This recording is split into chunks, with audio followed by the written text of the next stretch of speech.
Hi there, friends. Gene Burnett from GeneBurnett.com.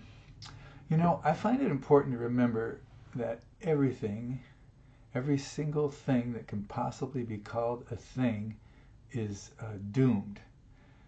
The universe cannot stand anything for very long and crushes it without mercy. You might say, hey, that storm on Jupiter, the one we call the red spot, you know, that thing's been storming for 600 years. The universe seems to be able to stand that.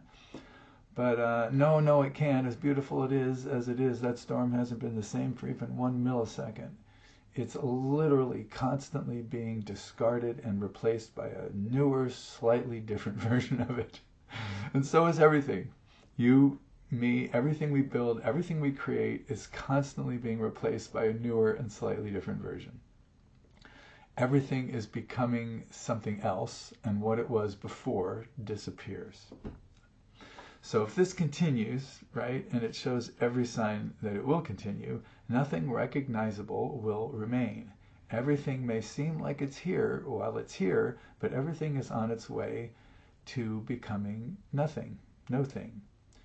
The image I like is of sandcastles being constantly reclaimed by the sea. This is what we are, what our relationships are, our physical world is, the world we create as well. It's all sandcastles. Whatever there is, whether there is some universal consciousness that would be the sea in this analogy, I don't know.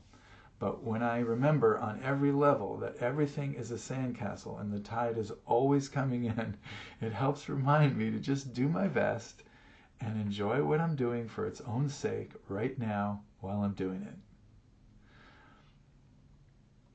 I do things that will reach full fruition or pleasure in the future. I mean, you know, I make sure I'm also taking care of and taking in and enjoying the doing of the thing itself now, because that's all I have, right? So there may be a future reward coming, but I make sure that along the way I'm also as present as I can be with the process and enjoying it, because I might not get there, you know? So now is all that exists anyway, at least in my experience. And also, the thing I'm building or hoping for in the future is a fucking sandcastle. It's not worth getting too attached to. It helps me let go of saving anything in some absolute way. Like my songs, you know, I'm 65, I got hundreds of songs. You know, they're sandcastles. And, you know, sometimes we all decide that we're going to build a little moat around a sandcastle and keep it alive as long as we can, you know, Shakespeare and whatnot, but it's a sandcastle, still a sandcastle. So it helps me just go, you know, while I was here, I put some grains of sand together and I made some sandcastles, and when I'm gone, they're going to be gone sooner or later anyway, so I don't really have to worry about saving them.